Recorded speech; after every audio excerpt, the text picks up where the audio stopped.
Olá, eu sou a Leila Sterenberg e está começando agora o Meio Tempo, o programa da Escola de Comunicação, Mídia e Informação da Fundação Getúlio Vargas, a FGV-SMI ou FGV Comunicação. Você já fez alguma aposta esportiva online? Se fez, você se tornou cliente de um setor que não para de crescer no Brasil. Bete isso, bete aquilo, mesmo que você não seja usuário dessas empresas, eu aposto que você já ouviu falar delas.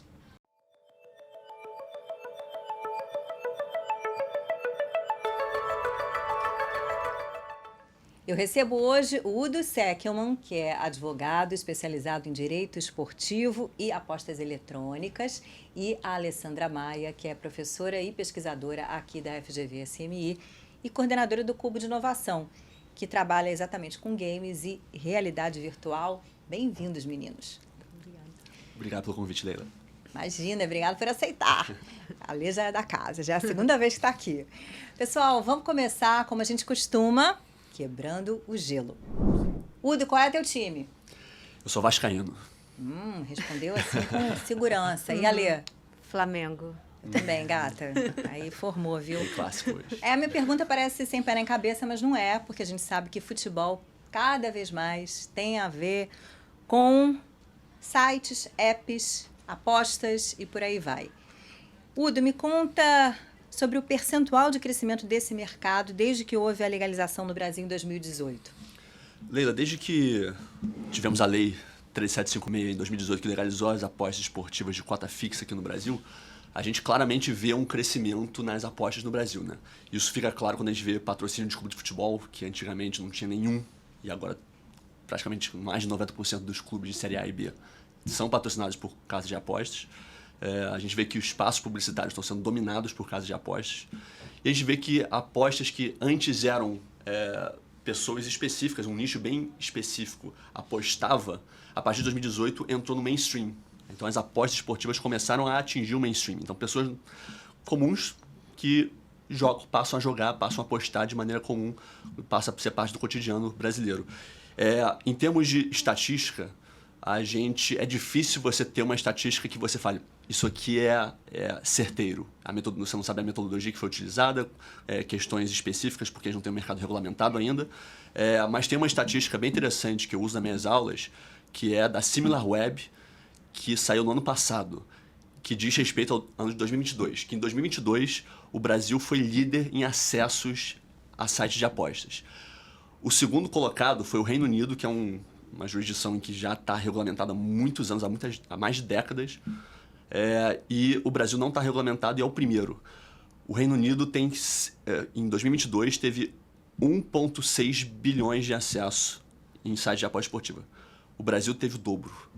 E o Brasil não está regulamentado ainda. Então isso aí mostra que o Brasil está um mercado que não está regulamentado e os consumidores finais, que é o que a gente busca trazer com a regulamentação, uma proteção ao consumidor final, estão completamente desprotegidos, porque não tem regulamentos, obrigações, requerimentos, exigências que falem, casa de aposta, você não pode oferecer dessa forma, você tem que seguir esses parâmetros aqui. E é isso que a gente vai começar a ter agora com a regulamentação.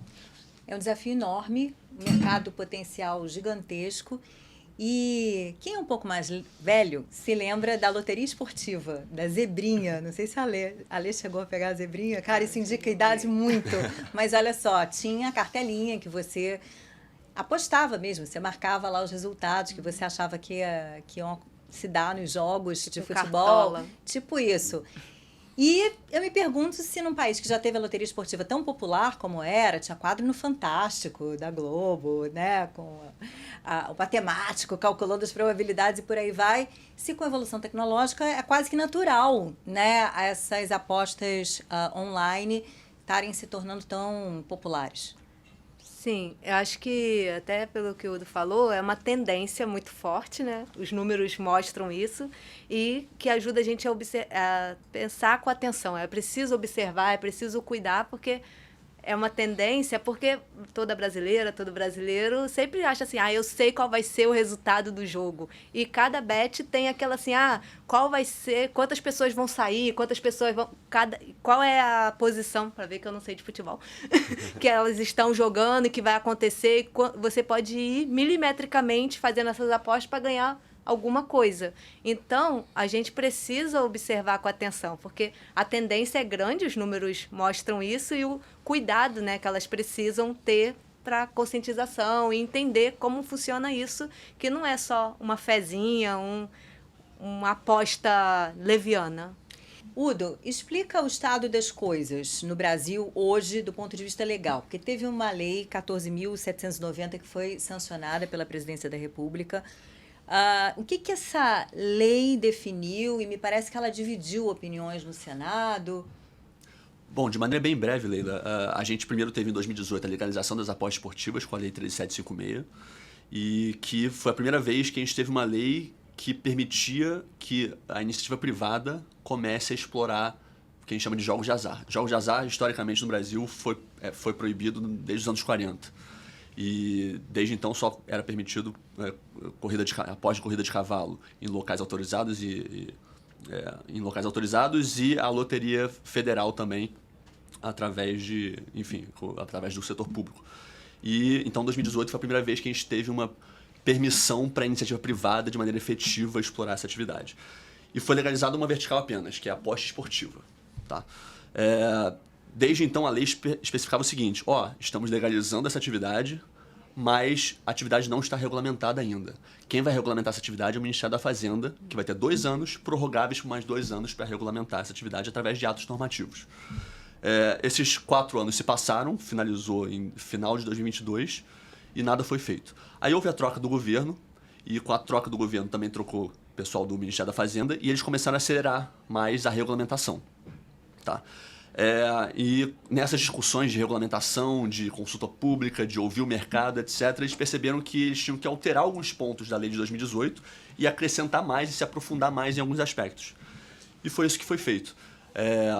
E no final do ano passado teve a lei 14.790, que alterou algumas questões da lei de 2018, se aprofundou mais em alguns aspectos, incluiu outros, e passou a ser uma lei não só de aposta esportiva, mas também de aposta esportiva e jogo online, que aí é uma discussão bem aprofundada que a gente pode ter aqui, mas eu também não quero me alongar na minha fala. E você andou até na Câmara e no Senado falando, não foi isso? Sim, eu fui convidado para falar numa audiência pública na Câmara dos Deputados, convidado pela Comissão de Esporte para tratar sobre a regulamentação das apostas esportivas do Brasil.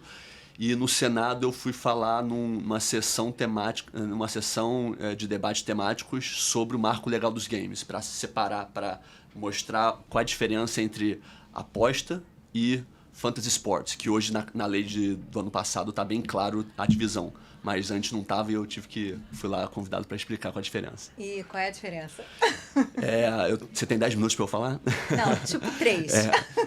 Basicamente, as apostas, quando você estuda gambling law, você vê que uma aposta, de acordo com a literatura internacional, exige 3 requisitos. Primeiro, uma consideração, é o stake, é uma quantia arriscada, então eu tenho que botar uma quantia ou algo de valor arriscado. 2, um elemento de alha ou sorte, então tem que ter um elemento aleatório, que é o chance. E 3, um prêmio a ser pago caso eu acerte o prognóstico. Então tem que ter esses 3 requisitos presentes. E no Fantasy Sports não necessariamente tem esses 3 requisitos presentes. Se a gente for analisar os modelos de negócio que hoje existem, existe sim um elemento de alha ou sorte, mas existe também um fator de habilidade muito presente. Quando a gente fala de aposta, jogo de azar, tem que ter necessariamente o elemento de alha 50% mais 1 para sorte e azar, e não 50% mais 1 para habilidade. Se tiver 50% mais 1 para habilidade, isso não é um jogo de azar, é um jogo de habilidade, e de acordo com a nossa legislação, isso é permitido. Então foi esse o entendimento, basicamente, que foi incluído na nossa lei. Entendi. Ale, olha só a cara. Você já fez alguma aposta esportiva online? Não, nunca. Eu ia comentar naquela fala que você falou logo na abertura, né? Quem nunca fez, já ouviu falar. A gente já ouviu falar. Aparece em propaganda, aparece em pop-up, e são diversos, né? Os apps são os múltiplos que você nem sabe para onde vai seu dinheiro, né? Que eu já tinha visto uma notícia que quase nada fica no Brasil. Sim. É tudo organizado no exterior, então também seria até um certo problema, né, pra gente, quanto nação e questão da renda. mas, tipo, nunca apostei. Esse é um ponto, o fato de essas empresas estarem fora do Brasil, e aí como é que paga imposto, por exemplo? Na verdade, o que a gente tem hoje, que está vigente, inclusive, mesmo depois das leis, é que a gente não está com o mercado efetivamente regulamentado. O Ministério da Fazenda ainda vai emitir as portarias, que são uma série de portarias que vão estabelecer os requisitos, o que vai precisar ser seguido, como que vai combater lavagem de dinheiro, como que vai proteger a integridade do esporte para combater manipulação de resultados. E a próxima portaria que deve sair agora, final desse mês ou mês que vem, é a de credenciamento das empresas. Então, a partir do momento que a gente tiver essa portaria com os requisitos, os requerimentos para credenciamento das empresas, que aí sim a gente vai começar a ter um mercado efetivamente regulamentado. Mas o que existe hoje e que está vigente desde 2018, e desde antes de 2018, para ser sincero, é o que a gente chama de mercado cinza, que é mais ou menos uma interpretação legal, uma interpretação jurídica que essas empresas têm, de que aposta online, se você tem uma empresa estabelecida em outra jurisdição, em que a atividade é legalizada e é efetivamente regulamentada, e você tem um site, domínio.com, em que você oferece no seu site e os brasileiros conseguem acessar esse site, a aposta que o brasileiro está fazendo nesse site não é um ato, uma conduta praticada dentro do Brasil. Para fins legais, de acordo com a nossa legislação, é um ato praticado fora do Brasil. Então, você está praticando um ato fora do Brasil em que a atividade é legalizada e é regulamentada. Então, a partir dessa brecha legal, digamos assim, que o mercado cinza opera, e opera até hoje. Então, as empresas estão todas sediadas lá fora, os brasileiros estão apostando nessas empresas e a nossa legislação acaba não alcançando isso. É como se você tivesse, de maneira esdrúxula aqui, pegando um avião, indo para Las Vegas, apostando no cassino e voltando para o Brasil. É basicamente isso. E a brecha legal acaba permitindo que essas empresas façam isso. Mas, como a Alessandra falou, a gente fica, de certa forma, como nação desprotegido, porque não tem tributos sendo pagos, não tem requisitos sendo observados, não tem proteção ao consumidor brasileiro, por exemplo. Ou seja, se der ruim, você vai ter que questionar. Exatamente. A justiça sabe sei lá de onde. Normalmente essas empresas são de que países? São de diversos países, mas normalmente as que operam hoje no Brasil são de Curaçao, Malta, Gibraltar, de paraísos fiscais principalmente. O que torna as coisas um pouquinho, né? Mais complexas. Mais complexas. Alê, tem um monte de jogo para o qual você tem que pagar alguma coisa, se você quiser mudar de fase, se você quiser comprar um novo avatar, se você quiser fazer uma assinatura, etc e tal. Então, tem várias formas de o jogo online não seja uma aposta esportiva, ele monetizar. Sim. A gente vê na área de estudos de jogos que e também no game design, é que vai da criatividade dos desenvolvedores, né? Como você vai monetizar e fazer pode ser, como você falou, né? Comprando o jogo, mas passando por jogos gratuitos como Fortnite, LoL, em que você paga para jogar algumas fases, para ganhar cosméticos, não para jogar a fase, mas se você pagar os V-Bucks, você vai conseguir ter aqueles personagens muito mais rápido, vai conseguir participar de uma maneira muito mais integrada. E tem o que é mais, assim, que os jogadores não gostam tanto, mas que a Activision ama fazer, microtransações, que você, a cada pequena ação no jogo, que você, às vezes, compra o jogo dela e ainda vai comprar personagem, vai comprar música, vai comprar um monte de coisa. Eu até peguei um dado que em 2021, ela atingiu quase 27 bilhões em receita só em microtransações, a Activision. Então, é algo que o jogador não gosta tanto, porque acaba perdendo, né, o seu senso de interação. Outros gostam, porque é só pagar e passar e adquirir os itens que você está querendo, mas isso também, às vezes, faz os jogadores trabalharem, aspas, né, muito mais no seu jogo para conseguir alcançar itens que outros, por microtransações, estão conseguindo muito mais rápido. E as empresas são de onde, normalmente? Tem empresa chinesa, deve ter empresa americana, elas são de onde? Chinesa, canadense, norte-americana, francesa. A maioria é estrangeira, muitos brasileiros trabalham para ela e muitas empresas brasileiras fazem serviços para essas empresas internacionais, então a gente já vai vendo que também pouco acaba ficando para o país, mas a gente observa, a gente até teve um outro podcast falando da Arena Gamer, né, a primeira arena pública de game no Brasil, que já ajuda a mudar e equilibrar um pouco esse ecossistema. Tem também, vamos ter um desafio voltado para jogos que vai ajudar a trazer essa questão da indústria de jogos, né, se desenvolver, pensando na nossa economia criativa, o nosso soft power, de como a gente vai interagir, de como a gente vai trazer a nossa cultura para compartilhar com outros. Até especialistas falam que às vezes a gente produz bons jogos, mas a barreira não é chegar para vender. É antes. Como é que você divulga? Como é que você faz o marketing? Como é que você chega às pessoas que vão ter interesse em jogar, em pagar, dependendo das ações que você precisa fazer no jogo, não necessariamente fazer microtransações, mas poder interagir e querer participar desse ecossistema.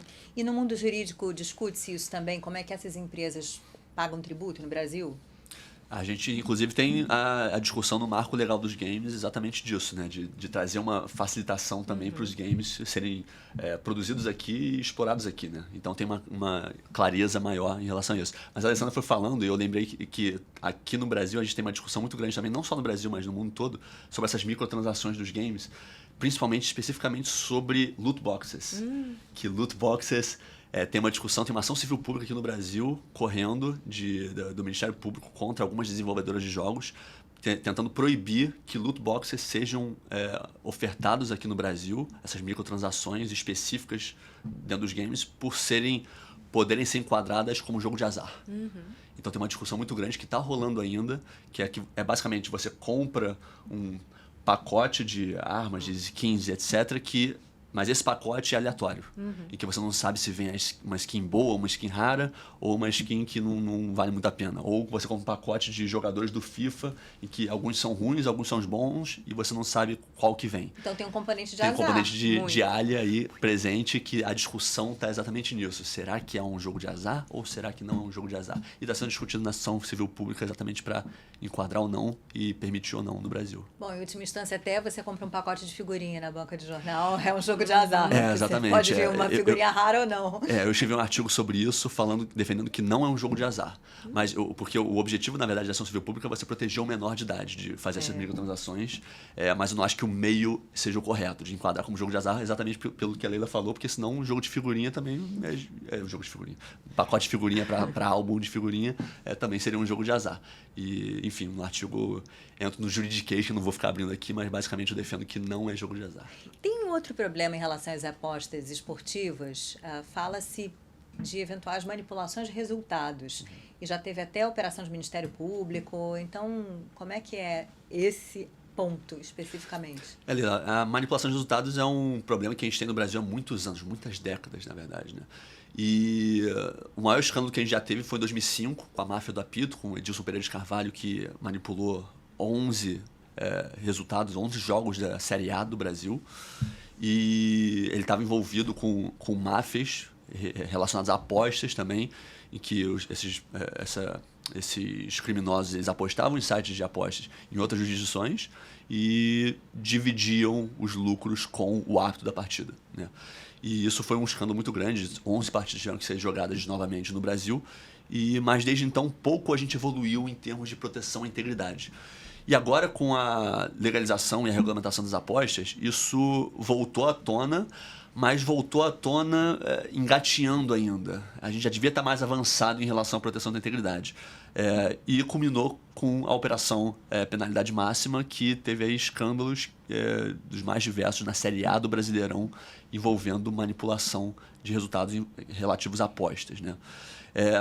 Isso é um problema que a regulamentação tem que endereçar, que isso tem que ser discutido e tem que ser aprofundado. A gente teve uma CPI até ano passado na Câmara dos Deputados, que não teve relatório aprovado sobre manipulação de resultados, e agora o Senado também está abrindo uma CPI para a discussão disso e ver como que a gente pode fazer isso de maneira efetiva, né? E eu estudo manipulação de resultados e integridade esportiva há alguns anos. Eu tenho artigo publicado em livros, etc. E quando a gente estuda a literatura internacional sobre o tema, a gente vê que o que pega em relação a você combater a manipulação de resultados e você proteger a integridade esportiva é que isso exige a cooperação de vários entes, tanto públicos quanto privados. Então você exige que federações, associações desportivas, operadores de apostas, poder público, todo mundo atue de maneira conjunta e cooperativa para que você combata essa atividade. Um mito que eu falo que é o mito número um do setor de apostas é que essa ideia falaciosa que operador de apostas, casa de apostas, é interessado em manipulação. Mas, na verdade, quem está mais interessado que não haja manipulação é a casa de apostas, porque quando o manipulador ele aposta no site de aposta, ele injeta um valor exorbitante naquela aposta e quem tem que pagar aquele prêmio é a casa de apostas. Então, se aquele resultado está manipulado, quem vai perder dinheiro diretamente é a casa de apostas. Então, todas as casas de apostas que hoje operam no Brasil têm interesse total em proteger a integridade esportiva. Então, por que não todo mundo trabalhar junto de maneira mútua e de cooperação para que você compartilhe informações, monitore as plataformas de apostas, eduque os nossos atletas, nossos árbitros, para que não haja manipulação dos resultados no Brasil. Mas isso é algo que a gente está engateando ainda e que precisa ser muito desenvolvido. Você mencionou o Reino Unido mais cedo. E para a aposta, Reino Unido é a referência. Você estudou lá, inclusive. O que eles fazem que a gente poderia fazer? Coisa que dá certo. O Reino Unido ele é uma jurisdição em que está com a atividade regulamentada há muitos anos, há muitas décadas. Então, é algo que está enraizado culturalmente na vida do britânico, né? E tem vários aspectos da regulamentação inglesa que você pode adotar no Brasil, mas tem outros que talvez travariam certos aspectos. Então, se você analisa as diferenças, existem algumas diferenças da nossa regulamentação para a regulamentação inglesa. O que o Brasil está buscando fazer agora, por exemplo, uma coisa que no Reino Unido não é exigido, por exemplo, é você abrir uma empresa no Brasil. A nossa regulamentação vai exigir que o operador de apostas, a casa de apostas, abra uma pessoa jurídica no Brasil para aplicar para uma licença e operar efetivamente no Brasil. No Reino Unido não é necessário.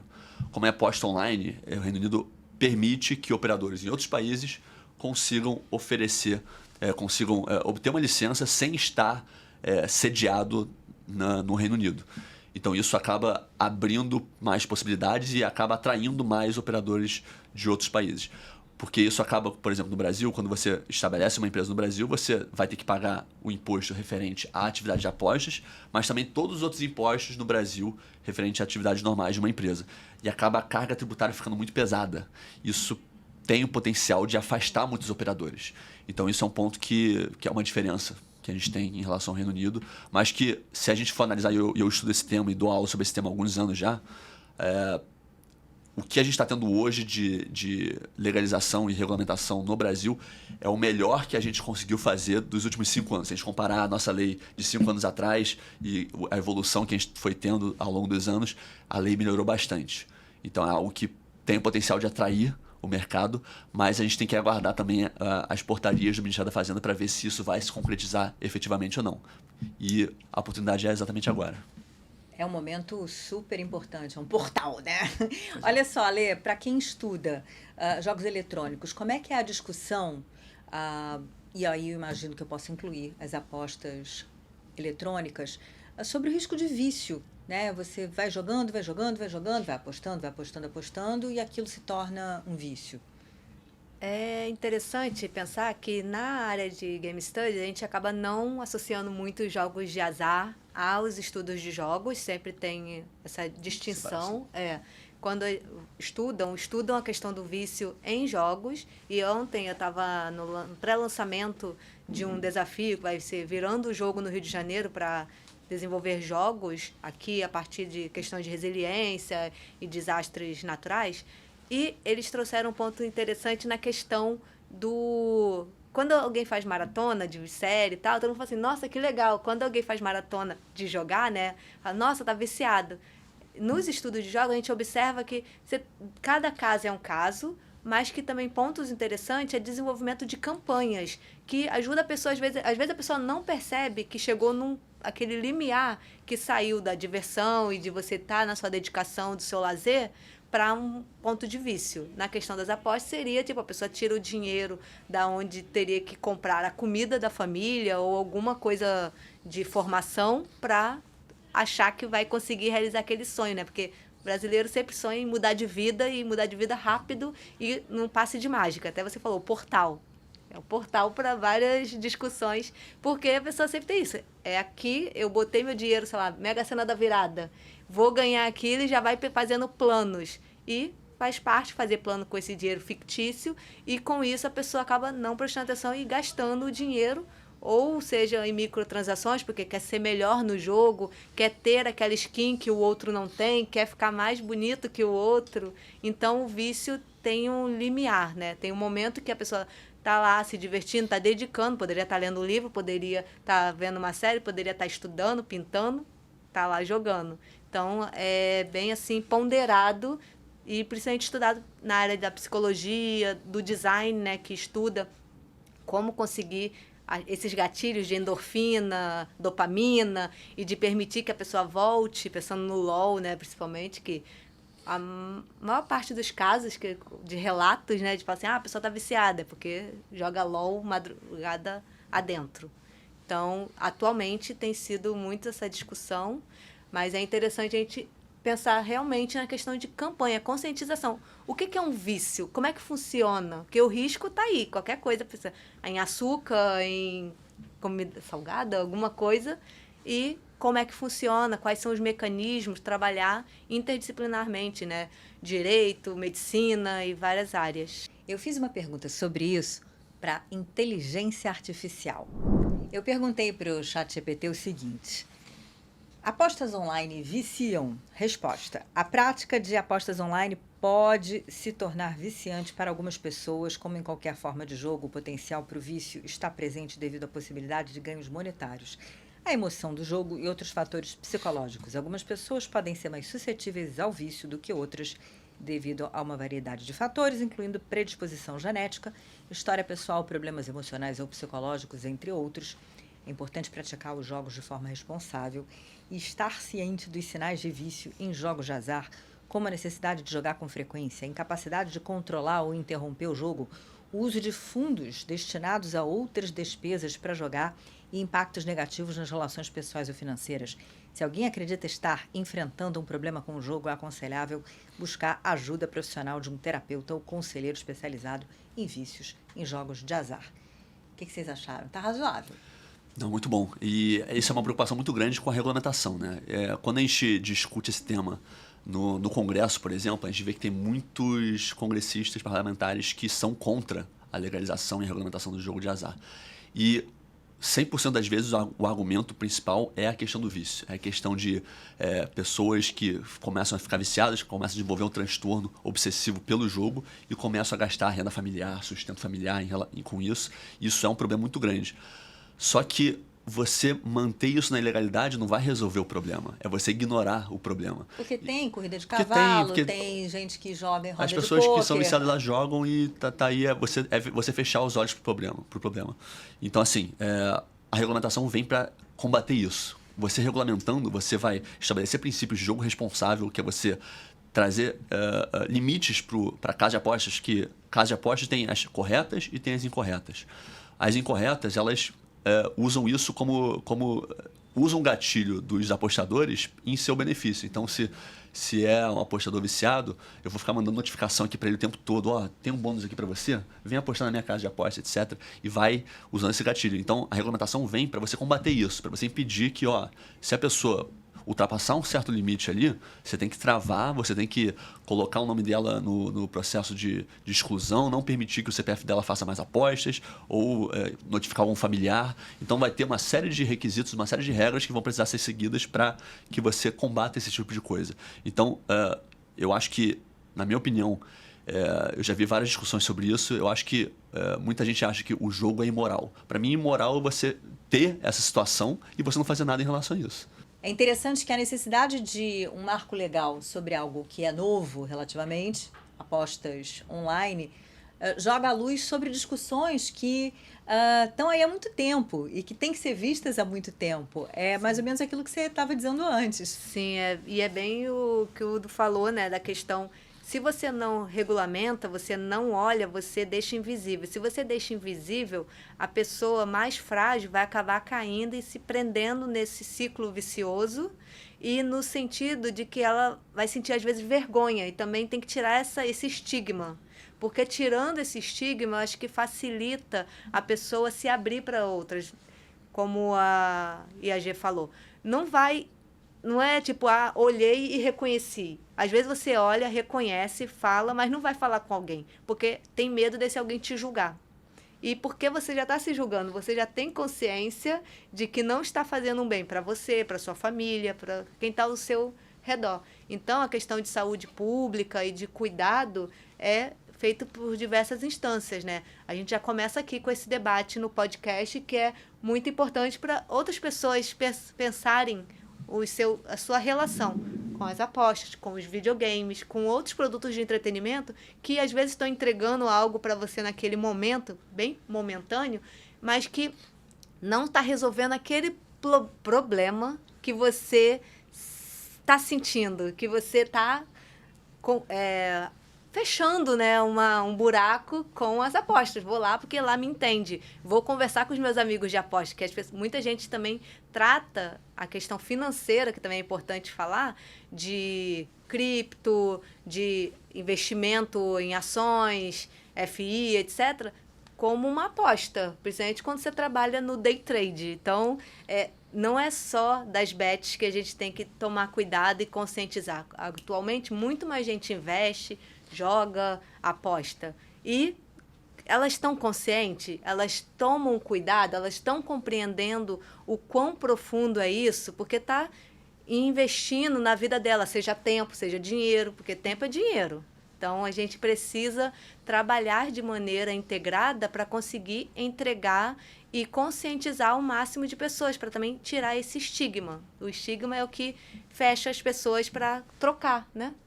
Ou seja, um comportamento compulsivo que o fato de ter o celular na mão é a arma carregada ali.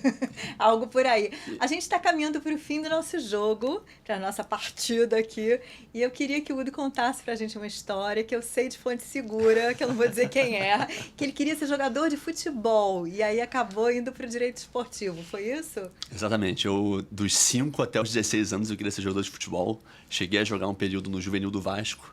E eu tava ali naquele finalzinho ali, entrando no ano de vestibular, e eu tive que tomar uma decisão, ou eu continuava no futebol, ou eu fazia vestibular e estudava. E eu decidi estudar, mas queria trabalhar com o esporte de alguma maneira. Aí eu estudei as mais diversas áreas do esporte, marketing esportivo, medicina esportiva, jornalismo esportivo, e o direito desportivo foi o que mais me chamou a atenção. E desde então eu busquei trabalhar com isso. Trabalhei muitos anos com isso no escritório onde eu estou agora. E depois de que eu fiz um master lá fora, eu vi que a indústria de apostas estava começando a crescer e comecei a investir nessa parte também. E hoje eu sou head do departamento de apostas do escritório. Mas foram vários anos trabalhando com esporte e eu ainda trabalho com esporte de alguma maneira, né? Com certeza. Bom, perdemos um jogador, quem sabe um talento dos campos, mas temos aqui um advogado e ótimo entrevistado também, viu? Adorei essa participação. Ale, obrigada também. Obrigada. Obrigada a vocês e até o próximo Meio Tempo.